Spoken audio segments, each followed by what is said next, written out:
بسم اللہ الرحمن الرحیم الحمدللہ رب العالمین والصلاة والسلام علی سید الانبیاء والمرسلین۔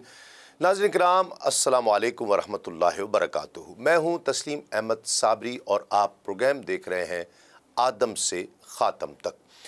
ناظرین کرام، اسلام کی دعوت کی مشکلات کا اندازہ اس بات سے لگایا جا سکتا ہے کہ مشرکین معراج شریف جیسے عظیم الشان معجزے اور آسمانوں کے عجائبات اور غرائبات کی تفصیل جان کر بھی ٹس سے مس نہیں ہوئے، بلکہ ہم نے گزشتہ پروگرام میں دیکھا کہ چچا زاد بہن ام ہانی رضی اللہ تعالی عنہا، جن کے گھر سے رسول اللہ صلی اللہ علیہ وآلہ وسلم حضرت جبریل امین کی معیت میں بیت المقدس تشریف لے گئے، وہ بھی حضور نبی کریم صلی اللہ علیہ وآلہ وسلم کو کہنے لگیں کہ ایسی بات کفار کے سامنے مت کیجیے گا، کہیں ایسا نہ ہو کہ وہ تمسخر اڑائیں۔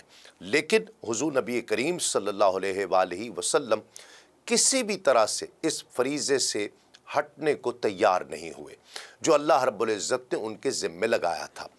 پھر ہم نے یہ بھی دیکھا کہ جناب ام ہانی کے خدشات درست ثابت ہوئے اور سفر معراج کی بات سن کر مشرکین نے ٹھٹھے بازی کی اور رسول اللہ صلی اللہ علیہ وآلہ وسلم کا امتحان بھی لیا، جس میں حضور نبی کریم صلی اللہ علیہ وآلہ وسلم سرخ رو ہوئے۔ ناظرین کرام، ان تلوں میں تیل کہاں، ان نامرادوں کے کان پر جوں تک نہیں رہیں گی، ماں سوائے ابو بکر جیسے صدیق کی، جنہوں نے فوراً پیارے نبی صلی اللہ علیہ وآلہ وسلم کی باتوں کی تصدیق فرمائی، ایمان لائے۔ آج کے پروگرام میں ہم ذکر کریں گے کہ سفر معراج کے بعد کیا ہوا، اور آج یہ بھی ذکر ہوگا کہ مکے والوں کی بجائے رسول اللہ صلی اللہ علیہ وآلہ وسلم کا مستقبل قریب میں اپنے نئے ٹھکانی یعنی یثرب مدینۃ المنورہ کے مکینوں سے قرب بڑھ رہا تھا، اور حالات اس نہج کی طرف بڑھ رہے تھے کہ جہاں مکہ سے مدینۃ المنورہ ہجرت لازمی ہو گئی تھی۔ ناظرین کرام، ضیاء النبی میں منقول ہے کہ ہادی برحق صلی اللہ علیہ وآلہ وسلم کا یہ معمول تھا کہ جب حج کے موقع پر عرفات کے میدان میں جزیرہ نما عرب کے گوشے گوشے سے آئے ہوئے قبائل جمع ہوا کرتے تو نبی کریم صلی اللہ علیہ وآلہ وسلم ہر قبیلے کی قیام گاہ پر تشریف لے جایا کرتے اور انہیں اسلام قبول کرنے کی دعوت دیا کرتے۔ لیکن جب حضور نبی کریم صلی اللہ علیہ وآلہ وسلم نے ملاحظہ فرمایا کہ قبائل عرب اسلام قبول کرنے سے کتراتے ہیں، تو حضور نبی کریم صلی اللہ علیہ وآلہ وسلم نے ان کے سامنے اس سے کمتر مطالبہ پیش کیا کہ شاید وہ اس بات کو قبول کر لیں، اور یہی بات شاید ان کی ہدایت کا باعث بن جائے یا دوسرے قبائل کے لیے ہدایت کا دروازہ کھل جائے۔ اور وہ مطالبہ یہ تھا کہ حضور نبی کریم صلی اللہ علیہ وآلہ وسلم یہ اعلان فرمایا کرتے کہ کیا تم میں سے کوئی ایسا مرد ہے جو مجھے اپنے ساتھ اپنے قبیلے میں لے جائے جہاں مجھے تبلیغ اسلام کی آزادی ہو، کیونکہ قریش نے مجھ پر قدخن لگا رکھی ہے کہ میں اپنے رب کریم کا کلام ان کے بندوں تک اس تک پہنچاؤں۔ چونکہ اہل عرب کا یہ دستور تھا کہ اگر ان سے کوئی پناہ طلب کرتا تو وہ اس کو ضرور پناہ دیا کرتے۔ حضور نبی کریم صلی اللہ علیہ وآلہ وسلم ان کی اس اچھی عادت یا اچھی روایت کو خدمت اسلام کے لیے استعمال کرنا چاہتے تھے، یعنی اگر تم سر دست اسلام قبول کرنے کے لیے آمادہ نہیں بھی ہو رہے تو میں تمہیں مجبور نہیں کرتا، لیکن کم سے کم میری بات سننی جائے، کیونکہ قریش نے تو مجھ سے تبلیغ حق کی آزادی تک چھین لی ہے۔ نہ یہ خود میری دعوت قبول کرتے ہیں اور نہ اس بات کو گوارا کرتے ہیں کہ میں آزادی کے ساتھ اللہ کے دین کی دعوت دوں، جس کا جی چاہے پھر قبول کرے، جس کا جی چاہے انکار کر دے۔ سرکار دو عالم صلی اللہ علیہ وآلہ وسلم کا مقصد یہ تھا کہ اگر کوئی ایسا شخص سامنے آئے اور مجھے اپنے ساتھ اپنے قبیلے میں لے جائے جہاں مجھے دین حق کی تبلیغ کرنے کی آزادی ہو اور میں اپنے مشن کو جاری رکھ سکوں، تو ہو سکتا ہے کہ اس قبیلے کے لوگ ہی اس دین حق کو قبول کر لیں، یا کوئی فرد یا کوئی قبیلہ جن کے کانوں تک میری یہ دعوت پہنچے تو ان کا بخت بیدار ہو جائے اور وہ اللہ کی وحدانیت پر ایمان لے آئیں۔ لیکن ناظرین کرام، اہل مکہ کے معاندانہ پروپیگنڈے نے انہیں اسلام سے اس قدر خوف زدہ کر دیا تھا کہ وہ اس عام سی بات کو بھی ماننے کے لیے تیار نہیں تھے۔ اسی اثنا میں قبیلہ بنی ہمدان کا ایک شخص حضور نبی کریم صلی اللہ علیہ وآلہ وسلم کی خدمت میں حاضر ہوا تو حضور نے پوچھا کہ تم کون ہو؟ تو اس نے جواب دیا کہ میں قبیلہ ہمدان کا ایک فرد ہوں۔ سرکار نے اس سے پوچھا کہ کیا تمہاری قوم میں یہ جرأت ہے کہ میرے دفاع کی ذمہ داری قبول کر سکے؟ اس نے کہا کہ بے شک، لیکن اس کے دل میں یہ خیال آیا کہ شاید اس کی قوم اس کی پناہ کو اہمیت نہ دے اور کہیں ایسا نہ ہو کہ حضور کو کوئی گزند پہنچے۔ تو پھر تھوڑی دیر سوچنے کے بعد وہ کہنے لگا کہ میں پہلے اپنی قوم کے پاس جاؤں گا اور آپ کے بارے میں ان سے بات کروں گا۔ انہوں نے جو فیصلہ کیا وہ آئندہ سال حضور کے گوش گزار کر دوں گا۔ حضور نبی کریم صلی اللہ علیہ وآلہ وسلم نے فرمایا کہ ٹھیک ہے، اچھا تیری مرضی ہے۔ ہم جانتے ہیں کہ سارے جزیرہ نما عرب میں گنتی کے چند ہی بڑے شہر تھے جن میں مکہ اور طائف بہت مشہور تھے، اور ان کے علاوہ ساری آبادی وسیع و عریض صحراؤں میں بکھری ہوئی تھی۔ کہیں کہیں کوئی گاؤں یا قصبہ دکھائی دیتا تھا۔ اس کے علاوہ قبائلی عصبیتوں کے باعث راستے پرامن بھی نہیں تھے، اس لیے ایک جگہ سے دوسری جگہ جانا خطرات سے خالی نہیں تھا۔ قبائل کے سرداروں نے باہمی مشاورت سے تجارتی منڈیوں کے جگہ جگہ انعقاد کا اہتمام کیا تاکہ تجار اور صنعت کار اپنی اپنی درآمدات اور مصنوعات لے کر وہاں پہنچیں اور اس علاقے کے گرد و نواح میں آباد لوگ اپنی اپنی ضروریات کی چیز سے وہاں آ کر خرید لیں۔ ایسے اجتماع ناظرین کرام محض کاروباری مراکز نہیں ہوا کرتے تھے، بلکہ یہ میلے ٹھیلوں کی شکل اختیار کر لیا کرتے تھے، اور اس اجتماع سے فائدہ اٹھاتے ہوئے شعراء اپنے قصائد اور خطبہ اپنے فصیح و بلیغ خطبات سے لوگوں کو محظوظ کیا کرتے تھے، اور اس سے جہاں عوام کے ادبی ذوق کی آبیاری ہوتی، وہاں ساتھ ساتھ لوگ اپنے وطن کے شعراء اور خطبات سے متعارف بھی ہو جایا کرتے تھے، اور ان کی قادر الکلامی اور فصاحت و بلاغت پر ان کی تحسین کی جاتی اور علاقائی سطح پر وہ اہل فن مشہور ہو جایا کرتے۔ ویسے تو عرب کے متعدد مقامات پر یہ میلے منعقد ہوا کرتے، لیکن عکاظ، ذوالمجاز اور مجنہ کی ان تین تجارتی منڈیوں کو اس حوالے سے مرکزی اہمیت حاصل تھی۔ اس کی ایک وجہ یہ بھی تھی کہ ان کا محل وقوع تھا۔ یہ تینوں مقامات مکہ مکرمہ سے زیادہ دور نہیں تھے۔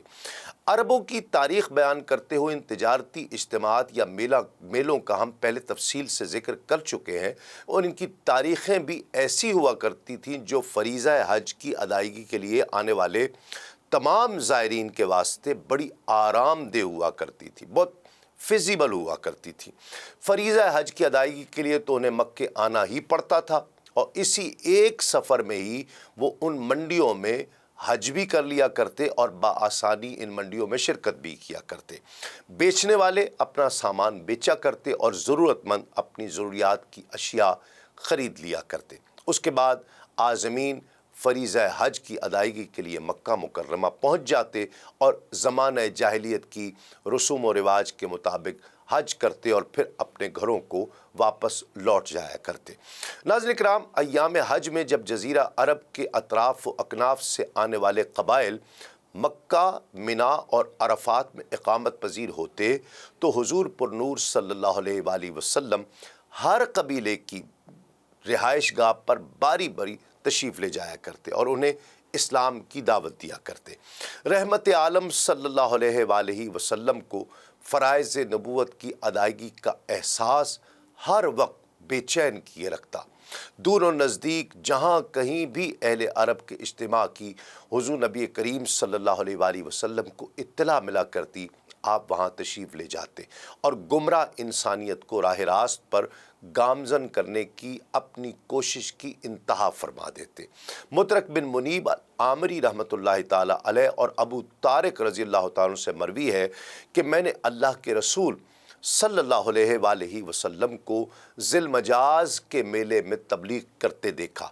آپ قبائل کے سامنے یہ فرما رہے تھے کہ اے لوگو، کہو کوئی عبادت کے لائق نہیں سوائے اللہ کے۔ ایسا کہو گے تو دونوں جہانوں میں فلاح پاؤ گے۔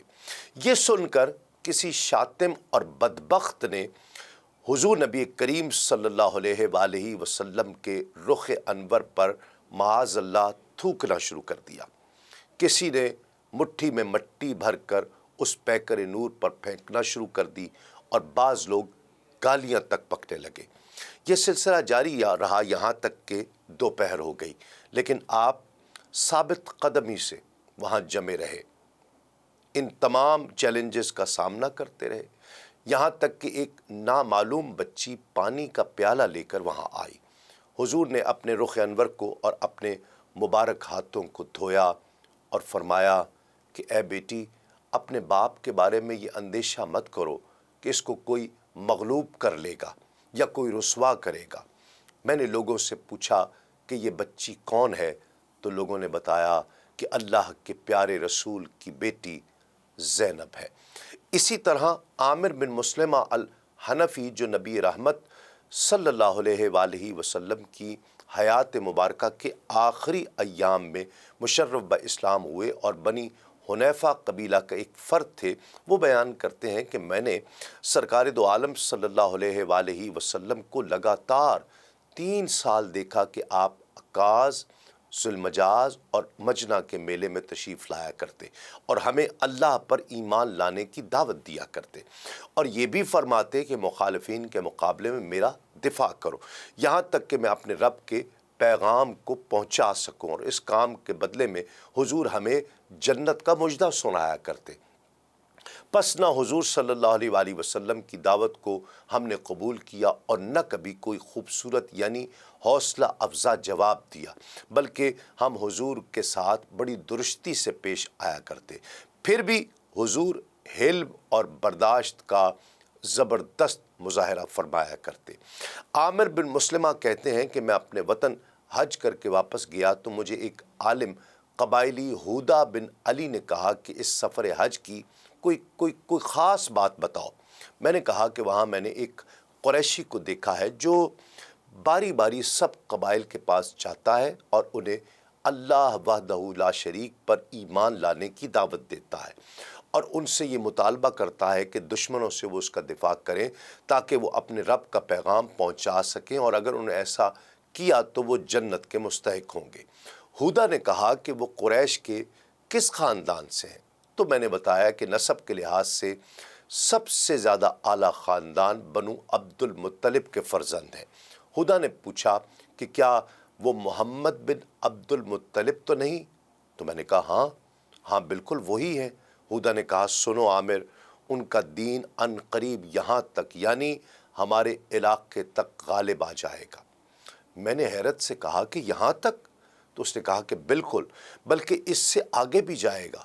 پھر دوسرے سال میں نے حج کیا اور جب واپس لوٹا تو ہودہ بن علی نے مجھ سے پوچھا کہ اس شخص کی کوئی بات سناؤ، تو میں نے کہا بخدا جس طرح گزشتہ سال اسے دیکھا تھا ایسا ہی اب بھی اسے دیکھا ہے۔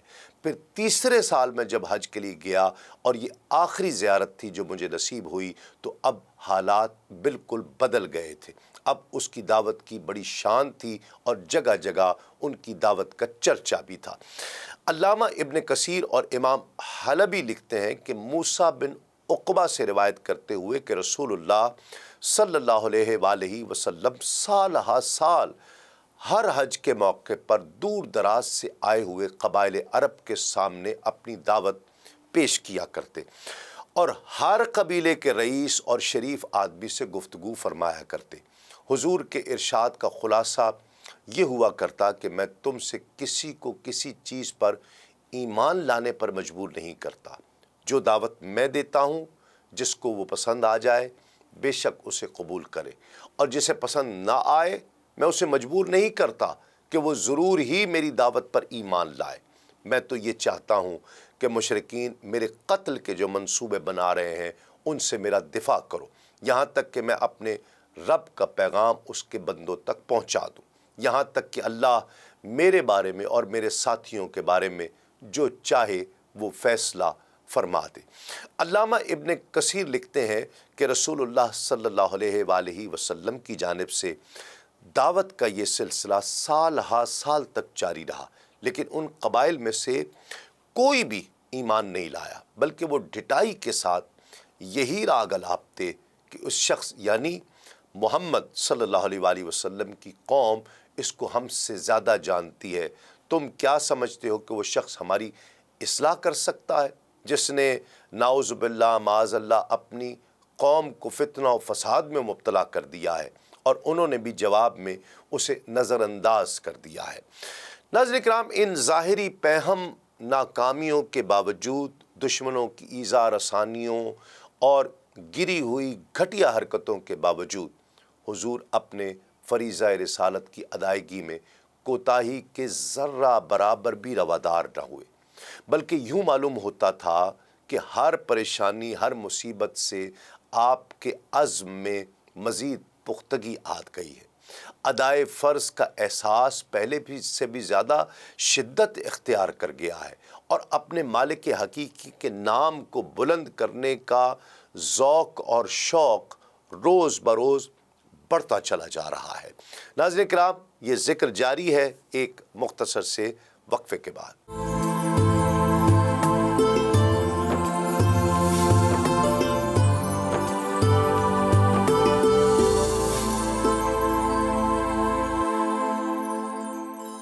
ناظرین کرام، خوش آمدید، آپ پروگرام دیکھ رہے ہیں آدم سے خاتم تک۔ ابو یوسف الصالحی حضرت رافع رضی اللہ تعالیٰ عنہ سے ایک واقعہ بیان کرتے ہیں کہ وہ اپنے خالہ زاد بھائی معاذ کے ساتھ سفر پر روانہ ہوئے، یہاں تک کہ وہ مکہ پہنچے۔ جب اونچے درے سے نیچے اترے تو انہوں نے ایک شخص کو درخت کے سائے میں بیٹھے ہوئے دیکھا۔ جب ہم نے اس شخص کو دیکھا تو ہم نے سوچا کہ اپنی سواری کے اونٹ اس شخص کے حوالے کر دیتے ہیں اور خود جا کر کعبہ شریف کا طواف کراتے ہیں۔ اس لیے ہم اس شخص کے پاس گئے اور زمانہ جاہلیت کے رواج کے مطابق اسے سلام کہا۔ اس نے ہمیں اہل اسلام کے طریقے کے مطابق سلام کا جواب دیا۔ ہم نے پوچھا کہ آپ کون ہیں؟ تو اس شخص نے کہا کہ بھلے مانسو، پہلے اپنی سواریوں سے تو نیچے اترو۔ ہم اونٹوں سے نیچے اتر آئے۔ ہم نے پہلے سے یہ بات سن رکھی تھی کہ مکے میں ایک شخص نے نبوت کا دعویٰ کیا ہے۔ ہم نے پوچھا کہ وہ شخص کہاں ہے جو طرح طرح کے دعوے کرتا ہے اور مختلف قسم کی باتیں کرتا ہے؟ اس شخص نے کہا کہ وہ میں ہی ہوں۔ تو ہم نے کہا کہ ہمارے سامنے اپنا دین پیش کرو۔ اس شخص یعنی رسول اللہ صلی اللہ علیہ وآلہ وسلم نے دعوت اسلام پیش کرتے ہوئے فرمایا کہ یہ بتاؤ کہ آسمانوں، زمین اور پہاڑوں کو کس نے پیدا کیا؟ ہم نے کہا اللہ نے۔ پھر پوچھا کہ تمہیں کس نے پیدا کیا؟ تو ہم نے کہا اللہ نے۔ پھر پوچھا کہ جن بتوں کی تم عبادت کرتے ہو ان کو کس نے بنایا ہے؟ ہم نے کہا کہ ان بتوں کو ہم نے خود گھڑا ہے۔ پھر اس نے ہم سے پوچھا کہ عبادت کا زیادہ حقدار خالق ہے یا مخلوق ہے؟ تو ہم نے کہا کہ بے شک خالق ہے۔ تو فرمایا پھر تم اس بات کے زیادہ حقدار ہو کہ اپنے پروردگار کی عبادت کرو، بجائے اس کے کہ اپنے ہاتھ سے گھڑے ہوئے ان بتوں کی پوجا کرو۔ میں تمہیں اس بات کی دعوت دیتا ہوں کہ تم اللہ کی عبادت کرو اور یہ گواہی بھی دو کہ اللہ کے سوا کوئی عبادت کے لائق نہیں ہے اور میں اس کا رسول ہوں۔ ناظرین کرام، اپنے قریبی رشتہ داروں کے ساتھ حسن سلوک سے پیش آؤ اور لوگوں پر زیادتی کرنا چھوڑ دو۔ تو ہم نے کہا کہ بالفرض آپ کی یہ بات درست نہ ہو تو پھر بھی ان باتوں کا شمار مکارم اخلاق اور محاسن اطوار میں تو ہوتا ہے، یعنی باتیں بظاہر تو بھلی ہیں، اس میں کوئی ایسی کوئی بری بات نہیں ہے۔ سر دست ہماری سواری کی اونٹ آپ پکڑ رکھیے تاکہ ہم بیت اللہ شریف کا طواف کرائیں۔ پھر میرا خالہ زاد بھائی معاذ تو آپ کے پاس بیٹھا رہا اور میں طواف کرنے کے لیے حرم شریف کی طرف چل پڑا۔ پھر رافع کہتے ہیں کہ میں بیت اللہ کے پاس آیا، طواف کیا۔ میں نے فال نکالنے کے لیے 7 تیر لیے اور ان میں سے ایک تیر میں نے حضور کے نام کر دیا اور پھر کعبے کی طرف منہ کر کے میں نے یہ دعا مانگی کہ یا اللہ، جس دین کی طرف محمد صلی اللہ علیہ وآلہ وسلم دعوت دیتے ہیں اگر وہ سچا ہے تو 7 بار ان کا تیر نکال۔ میں نے 7 مرتبہ فال نکالی۔ 7ویں مرتبہ حضور کے نام والا تیر نکلا اور میں بے اختیار حرم میں چیخ اٹھا، اشہد اللہ الہ الا اللہ و اشہد ان محمد رسول اللہ۔ اور ناظرین کرام، وہ کہتے ہیں کہ میرا ببانگ دہل کلمہ شہادت سن کر میرے ارد گرد لوگوں کی بھیڑ لگ گئی، کہنے لگے کہ یہ پاگل ہے، اپنے مذہب سے برگشتہ ہو گیا ہے۔ میں نے کہا تم غلط کہتے ہو، میں تو وہ مرد ہوں جس کا دل نور ایمان سے روشن ہو چکا ہے۔ اس کے بعد وہاں سے میں رسول اکرم صلی اللہ علیہ وآلہ وسلم کی خدمت میں حاضر ہوا، اور جب معاذ نے مجھے دور سے دیکھا تو وہ کہہ اٹھا کہ رافع، تم جو چہرہ لے کر گئے تھے اس چہرے کے ساتھ واپس نہیں آئے۔ کہتے ہیں پھر ہم دونوں مسلمان ہو گئے۔ سرکار دو عالم صلی اللہ علیہ وآلہ وسلم نے اس موقع پر سورہ یوسف اور سورہ اقرا ہمیں پڑھائی۔ نعمت ایمان اور قرآن مجید کی ان دو سورتوں کی دولت سرمدی اپنے دامن میں سمیٹے ہوئے ہم واپس مدینۃ المنورہ پہنچ گئے۔ ناظرین کرام، اب یہ ذکر کرتے ہیں کہ مدینۃ المنورہ کے رہائشیوں تک اسلام کی دعوت کس طرح پہنچی۔ سیرت ابن ہشام میں یہ موجود ہے کہ نبوت کا 11واں برس ہے، موسم حج بھی قریب آ چکا ہے، جزیرہ نما عرب کے دور دراز علاقوں سے لوگ فریضہ حج کی ادائیگی کے لیے مکہ پہنچ رہے ہیں، اور دوسری طرف دین فطرت کے مبلغ حضور نبی کریم صلی اللہ علیہ وآلہ وسلم حسب دستور ہر قبیلے کی قیام گاہ پر تشریف لے جاتے ہیں اور ان کو اسلام قبول کرنے کی دعوت دیتے ہیں، لیکن وہی سرد مہری ہے اور وہی بے رخی ہے جس کا مظاہرہ یہ لوگ کئی برسوں سے کرتے چلے آ رہے۔ اب کہ بھی وہ برقرار رہی۔ ایک دن حضور نبی کریم صلی اللہ علیہ وآلہ وسلم عقبہ کے مقام کے پاس پہنچے تو وہاں مدینۃ المنورہ کے قبیلے بنی خزرج کے ایک گروہ سے ملاقات ہوئی۔ ان سے پوچھا کہ آپ لوگ کون ہیں؟ تو انہیں جواب دیا کہ ہم قبیلہ خزرج سے ہیں۔ حضور نبی کریم صلی اللہ علیہ وآلہ وسلم نے پھر پوچھا کہ کیا تم وہ لوگ ہو جن کی یہود سے دوستی ہے؟ انہوں نے ہاں میں جواب دیا۔ نبی کریم صلی اللہ علیہ وآلہ وسلم نے فرمایا کہ ذرا بیٹھ نہیں جاتے، کچھ باتیں کر لیتے ہیں۔ انہوں نے کہا کہ جی بالکل کیجئے۔ وہ لوگ حضور نبی کریم صلی اللہ علیہ وآلہ وسلم کے پاس بیٹھ گئے۔ حضور نے انہیں اللہ کی توحید پر ایمان لانے کی دعوت دی، اسلام کی بنیادی تعلیمات سے انہیں آگاہ کیا، پھر ان کے سامنے چند قرآنی آیات کی تلاوت فرمائی۔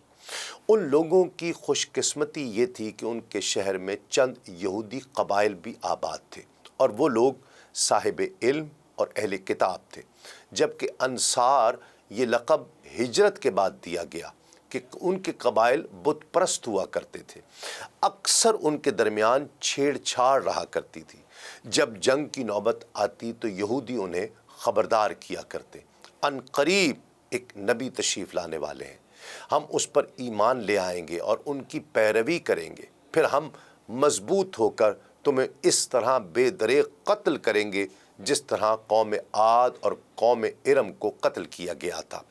یہود کی اس قسم کی باتوں سے انصار بھی ایک انجان نبی سے پہلے سے متعارف تھے اور ان کا ذکر بار بار سنتے رہتے تھے، جن کی آمد متوقع تھی۔ سرکار دو عالم صلی اللہ علیہ وآلہ وسلم نے جب انہیں اسلام قبول کرنے کی دعوت دی تو وہ آپس میں کہنے لگے کہ یہ تو وہی نبی معلوم ہوتے ہیں جن کی آمد کی دھمکیاں یہود ہمیں آئے دن دیا کرتے تھے۔ جلدی سے ان پر ایمان لے آئیں، ایسا نہ ہو کہ یہودی ان پر ایمان لانے میں ہم پر سبقت لے جائیں۔ تو انہوں نے ان سب نے حضور نبی کریم صلی اللہ علیہ وآلہ وسلم کی دعوت دل و جان سے قبول کر لی اور سارے کے سارے مشرف با اسلام ہو گئے۔ سبحان اللہ۔ ناظرین کرام، ہدایت دینا بے شک اللہ کے ہاتھ میں ہے۔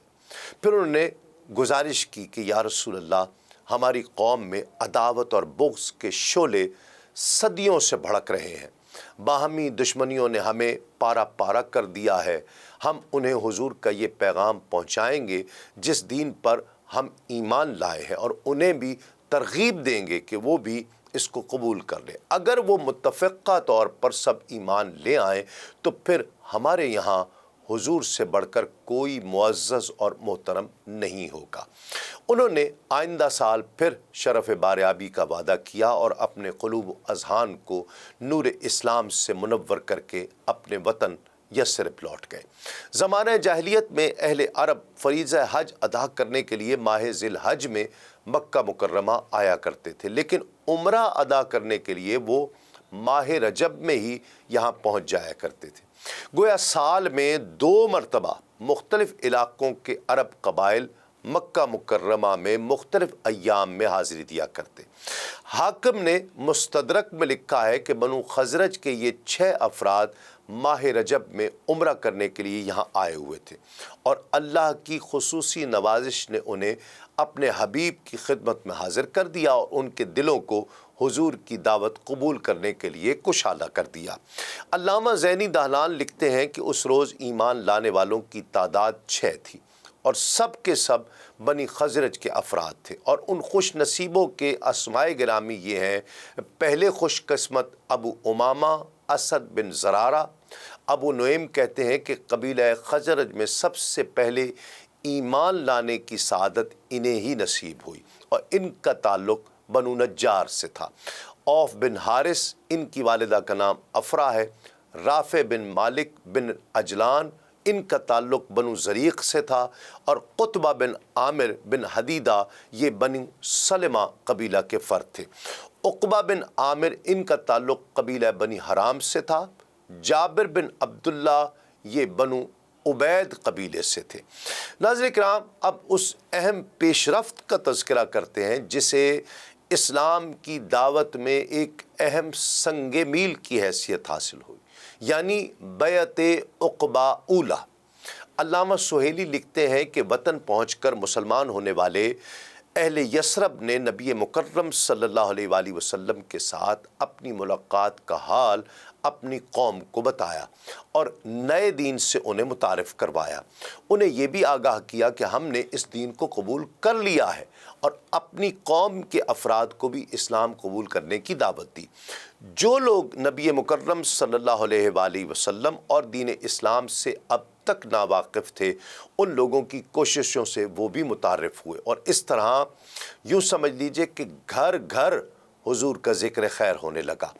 اگلے سال 12 نبوی کے حج کے موقع پر یثرب کے 12 آدمیوں نے حضور نبی کریم صلی اللہ علیہ وآلہ وسلم کے دست اقدس پر منا کی اسی گھاٹی میں چھپ کر بیعت کی۔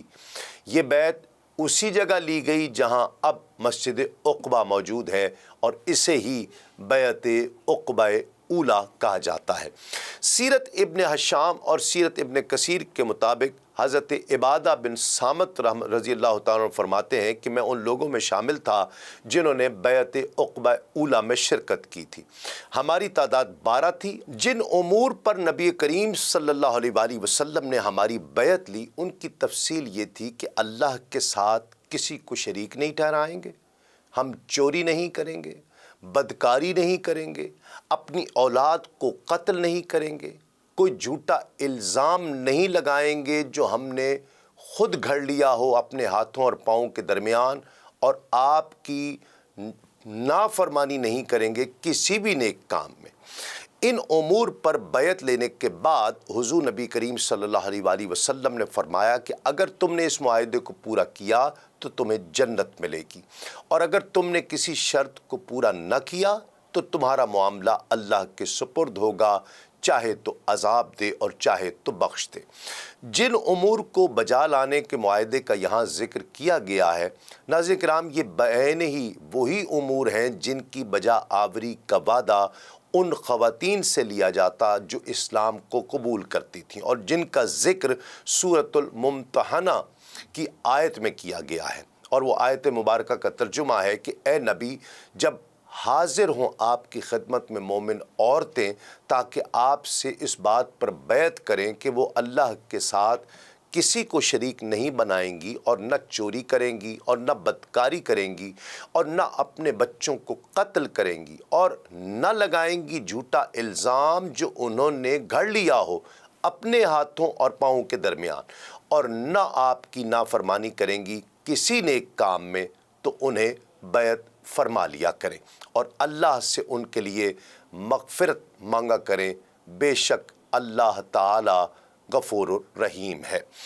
ناظرین کرام، اگرچہ یہ آیت ہجرت کے بعد نازل ہوئی اور عقبہ کے مقام پر یہ معاہدہ جس کا ہم ذکر کر رہے ہیں یہ ہجرت سے پہلے کا واقعہ ہے، لیکن چونکہ مضمون بعین ہی وہی ہے، اس لیے اس آیت کے نزول کے بعد اس معاہدے کا نام معاہدۃ النساء رکھ دیا گیا، اور اس کو عورتوں کی بیعت اس لیے کہا جاتا ہے کہ اس میں جہاد کرنے کا وعدہ نہیں لیا گیا، کیونکہ ابھی تک جہاد کا اذن بارگاہ الہی سے نہیں ملا تھا۔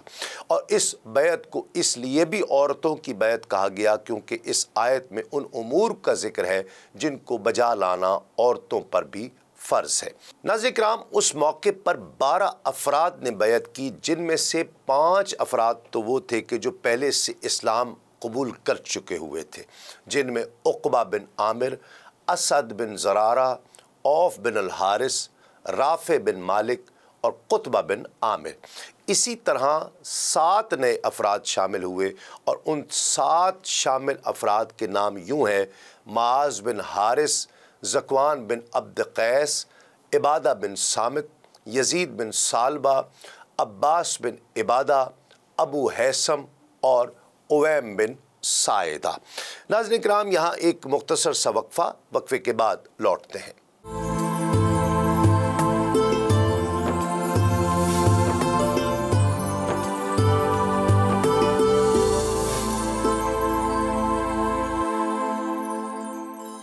ناظرین کرام، خوش آمدید، آپ پروگرام دیکھ رہے ہیں آدم سے خاتم تک۔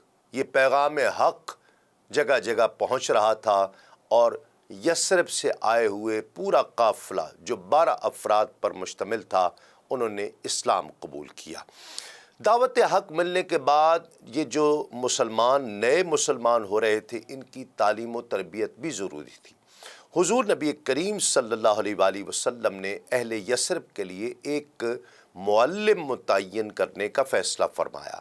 ابن اسحاق لکھتے ہیں کہ بیعت اسلام اور فریضہ حج کی ادائیگی کے بعد نبی کریم صلی اللہ علیہ وآلہ وسلم نے ان مسلمانوں کو مدینۃ المنورہ واپس جانے کی اجازت عطا فرمائی، اور ان کی درخواست پر جناب مصعب بن عمیر رضی اللہ تعالی عنہ کو احکام اسلام سکھانے اور قرآن مجید پڑھانے کے لیے ان کے ساتھ ہی مدینۃ المنورہ بھیج دیا۔ اسی لیے جناب مصعب بن عمیر رضی اللہ تعالیٰ عنہ کو معلم اہل مدینہ کہا جاتا ہے، اور مدینۃ المنورہ آ کر حضرت مصعب بن عمیر رضی اللہ تعالیٰ عنہ نے جناب اسد بن زرارہ کے یہاں قیام کیا۔ اب وہ جناب اسد کے گھر میں نماز کی امامت کیا کرتے اور لوگوں کو احکام شریعت سے آگاہ کرتے۔ اس طرح دوسرے لوگ بھی اسلام قبول کرنے لگے، اور مدینے کے ہر قبیلے کے لوگ دھیرے دھیرے مشرف اسلام ہونے لگے۔ اس کے بعد جب نماز جمعہ فرض ہوئی تو اس کی اطلاع حضرت مصعب بن عمیر کو دی گئی، اور انہوں نے مدینے میں اپنی قائم کردہ مسجد میں نماز جمعہ ادا کی۔ اس جماعت کی امامت حضرت مصعب بن عمیر رضی اللہ تعالیٰ عنہ نے ہی فرمائی، اور بیعت عقبہ اولیٰ میں شریک ہونے والے وہی 12 افراد تھے جن کا ذکر پہلے کیا جا چکا ہے۔ ایک روایت کے مطابق پہلی نماز جمعہ میں شریک ہونے والے مسلمانوں کی تعداد 40 تھی، اور ہر نماز جمعہ کے بعد ایک تبلیغی بھی نشست بھی منعقد کی جاتی تھی، اور اس کے بعد پابندی سے نماز جمعہ ادا کی جاتی رہی۔ ناظرین کرام، حدیث صحیح کے مطابق یہ واقعہ اس طرح منقول ہے کہ جب نماز جمعہ کی فرضیت کے احکام نازل ہوئے تو نبی کریم صلی اللہ علیہ وآلہ وسلم نے جمعہ کی فرضیت کے احکام حضرت مصعب بن عمیر رضی اللہ تعالیٰ عنہ کو بھجوائے، اور یہ حکم دیا ساتھ کہ نماز سے پہلے خطبہ جمعہ دیا کرے، اور یہ خطبہ 2 حصوں میں دیا جائے جو 2 رکعات کے قائم مقام ہوگا۔ نبی کریم صلی اللہ علیہ وآلہ وسلم کی طرف سے احکام موصول ہونے کے بعد حضرت مصعب نے نماز جمعہ ادا کروائی۔ جب حاضرین کو شمار کیا گیا تو ان کی تعداد 12 تھی۔ قیام جمعہ کے حکم کی تعمیل کی اطلاع مکہ مکرمہ میں نبی کریم صلی اللہ علیہ وآلہ وسلم کو بھی پھر پہنچائی گئی۔ محمد بن اسحاق اور امام ابو یوسف الصالحی لکھتے ہیں کہ جناب سعد بن معاذ اور جناب اسید اس علاقے کے قبیلے بنو عبد الاشہل کے سردار تھے، اور ان کے اسلام لانے کا واقعہ پھر کچھ یوں ہوا کہ ایک دن جناب اسد بن زرارہ نے حضرت مصعب بن عمیر رضی اللہ تعالیٰ عنہ کا ہاتھ پکڑا اور ان سے کہا کہ چلیے آج بنو عبد الاشہل کو تبلیغ اسلام کرتے ہیں، شاید ان میں سے کچھ لوگ اسلام قبول کر لیں۔ جب یہ دونوں روانہ ہوئے تو بنو عبد الاشہل کے ایک باغ پر پہنچے، وہیں رک گئے۔ لوگوں نے دیکھ کر ان کے ارد گرد اکٹھے ہوئے۔ جناب سعد بن معاذ نے لوگوں کو ان کے گرد جمع ہوتے دیکھا تو حضرت اسید سے کہا کہ جاؤ اور دیکھو، اسد بن زرارہ کے ساتھ مکے سے آیا ہوا ایک شخص ہے اور لوگ ان کے گرد جمع ہو رہے ہیں۔ مجھے ڈر یہ ہے کہ یہ دونوں لوگوں کو کہیں بہکا کر راہ حق سے بھٹکا نہ دے اور اپنے دین میں لے آئیں۔ تم اپنے قبیلے کے لوگوں کو ڈانٹو کہ وہ کیوں جمع ہو رہے ہیں اور ان دونوں کو وہاں سے بھگا دینا۔ اگر میرے اور اسد بن زرارہ کے درمیان رشتہ داری نہ ہوتی تو یہ کام میں خود کرتا۔ جناب سعد بن معاذ اور جناب اسد بن زرارہ ایک دوسرے کے خالہ زاد بھائی بھی تھے۔ جناب سعد بن معاذ کی بات سن کر جناب اسید ہاتھ میں نیزہ لے کر روانہ ہوئے۔ جناب اسد کے قریب جب پہنچے تو غصے میں بھرے ہوئے انہیں اپنی طرف آتے دیکھا۔ حضرت مصعب بن عمیر سے فرمایا کہ یہ شخص قبیلہ بنو عبد الاشہل کا سردار ہے اور بہت غصے میں دکھائی دے رہا ہے۔ جب وہ قریب آئے تو آپ اس سے مروب نہ ہوں اور اس کو اسلام کی دعوت دیجیے گا۔ جب جناب اسید ان کے پاس پہنچے تو سخت غصے کی حالت میں آتے ہی جناب اسد اور حضرت مصعب بن عمیر رضی اللہ تعالیٰ عنہ سے کہا کہ تم مکے سے مدینے اس لیے آئے ہو تاکہ ہماری قوم کو راستے سے ہٹا دو، جس طرح کہ دوسروں کو اپنے دین میں لائے ہو۔ اگر اپنے سر کو سلامت رکھنا چاہتے ہو تو اٹھو اور واپس جاؤ، ورنہ اس نیزے سے تمہارا سر توڑ کر جنگل میں ڈال دیا جائے گا۔ جناب اسید کی بات سن کر حضرت مصعب بن عمیر رضی اللہ تعالیٰ نے تحمل کے ساتھ، بڑے تحمل کے ساتھ فرمایا کہ تم ٹھیک کہتے ہو، آؤ تھوڑی دیر ہمارے ساتھ بیٹھو اور چند باتیں ہماری سن لو۔ اگر وہ باتیں تمہیں پسند آئیں تو انہیں قبول کرنا، ورنہ جو چاہو کر لینا۔ یہ بات اسید کی سمجھ میں آ گئی اور وہ ٹھیک ہے کہہ کر بیٹھ گئے۔ نیزہ ہاتھ سے رکھ دیا۔ حضرت مصعب بن عمیر نے گفتگو شروع کی، چند آیات کی تلاوت کی اور اسید کو اسلام کی دعوت دی۔ آیات قرآنی سن کر اور حضرت مصعب کی باتوں سے متاثر ہو کر ان کے قلب کی کیفیت تبدیل ہو گئی اور دل اسلام کی طرف مائل ہونے لگا۔ تھوڑی دیر خاموش رہے اور کہا کہ کیا اچھی گفتگو تھی اور کیسا لطیف کلام تھا جو آپ نے سنایا ہے۔ میں نے ایسا کلام اس سے پہلے نہیں سنا اور نہ کسی کلام میں ایسی شیرینی اور حلاوت پہلے پائی ہے۔ اس گفتگو سے حضرت مصعب نے سمجھ لیا کہ اسلام کی حقانیت نے اس کے دل میں اثر کر دیا ہے، لہٰذا انہوں نے مزید مؤثر انداز میں جناب اسید کو اسلام کی طرف رغبت دلائی۔ ناظرین کرام، حضرت مصعب کی تبلیغ کا اثر ہوا اور اسید نے کہا کہ اگر کوئی شخص اسلام قبول کرنا چاہے تو اسے کیا کرنا ہوگا؟ تو حضرت مصعب بن عمیر نے بتایا کہ غسل کر کے پاک صاف لباس پہنے اور کلمہ شہادت پڑھے۔ یہ سنتے ہی اسید بن حضیر اٹھے، غسل کیا، صاف کپڑے پہن کر آئے اور ان کے سامنے کلمہ شہادت پڑھا۔ 2 رکعت نماز شکرانہ ادا کی۔ اس کے بعد حضرت مصعب بن عمیر اور اسد سے کہا کہ میں جا کر کسی طریقے سے سعد بن معاذ کو تمہارے پاس بھیجتا ہوں، اگر توفیق الہی ہوئی تو انشاءاللہ وہ بھی مسلمان ہو جائیں گے۔ اس کے بعد قبیلہ بنو عبد الاشہل کا کوئی شخص ایسا نہیں ہوگا جو اسلام قبول نہیں کرے۔ یہ کہتے ہوئے وہاں سے وہ اٹھے اور سعید بن معاذ کی طرف روانہ ہو گئے۔ جب انہوں نے جناب اسید کو آتے دیکھا تو ساتھیوں سے کہا کہ اسید کے انداز سے یہ معلوم ہوتا ہے کہ یہ راہ راست سے بھٹک گئے ہیں ان کے انداز اور ان کے چہرے کی حالت اب وہ نظر نہیں آ رہی جو یہاں سے جانے سے پہلے تھی۔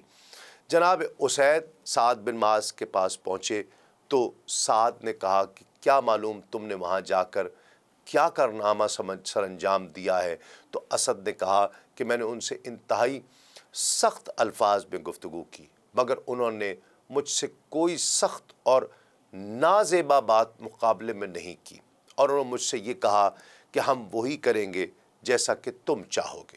اس کے بعد جناب اسید نے سعد بن معاذ سے ایک مصلحت آمیز ذو معنی بات کی، اور وہ یہ کہ سعد بنو حارثہ کے لوگ عہد شکنی کر کے نکلے اور تمہاری رشتہ داری کے ناطے اسد کو قتل کرنا چاہتے ہیں۔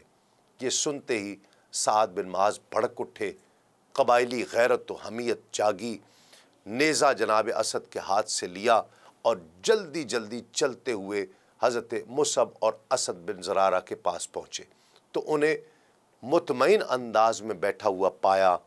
سمجھ گئے کہ اسد نے انہیں مغالطے میں ڈالا ہے۔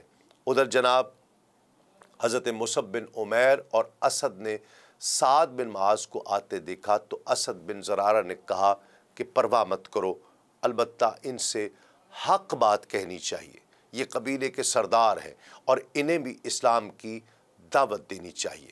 جب سعد بن معاذ ان کے قریب پہنچے تو وہاں رک کر جناب اسد بن زرارہ سے سخت اور درست انداز میں کہا کہ اگر تمہاری میرے ساتھ رشتہ داری نہ ہوتی تو میں تمہارے ساتھ کیا کرتا وہ تم دیکھ لیتے۔ بتاؤ تم یہاں کیوں آئے ہو اور کس لیے محفل جما رکھی ہے؟ تم میری قوم کو راہ راست سے ہٹا کر اپنے دین میں لا رہے ہو؟ اگر عزت کے ساتھ اٹھ کر یہاں سے واپس چلے جاؤ تو بہتر ہے، ورنہ انجام تم خود دیکھو گے۔ سعد کی باتیں سن کر حضرت مصعب نے فرمایا کہ یہ تند اور تیز انداز کس لیے ہے؟ آئیے ہم چند لمحے بیٹھتے ہیں اور دو باتیں کرتے ہیں، اگر آپ کو پسند آ جائیں تو ٹھیک ہے، ورنہ پھر جو چاہے آپ کرنا۔ یہ باتیں سن کر سعد نے نیزہ رکھا اور بیٹھ گئے۔ حضرت مصعب نے انہیں نصیحت آمیز کلمات کے قرآن مجید کی چند آیات سنائیں اور اسلام کی دعوت دی۔ آیات قرآنی اور حضرت مصعب کی دعوت اسلام سے سعد بن معاذ بھی متاثر ہوئے اور حضرت مصعب سے کہا کہ اگر کوئی مسلمان ہونا چاہے تو اسے کیا کرنا ہوگا؟ حضرت مصعب نے بتایا کہ غسل کر کے صاف ستھرا پاک لباس پہن کر کلمہ شہادت پڑھ لے۔ حضرت سعد بن معاذ اٹھے، غسل کیا، پاک صاف لباس پہن کر آئے اور حضرت مصعب کے پاس آ کر کلمہ شہادت پڑھا۔ 2 رکعت نماز شکرانہ ادا کی اور اپنی قوم کے لوگوں کے پاس روانہ ہو گئے۔ جب ان کی قوم کے لوگوں نے انہیں آتے دیکھا تو آپس میں یہ کہنے لگے، بات کرنے لگے کہ سعد کے انداز اب وہ نظر نہیں آ رہے اور وہ حالت نہیں ہے جس میں وہ یہاں سے گئے تھے، انہیں کیا ہوا ہے؟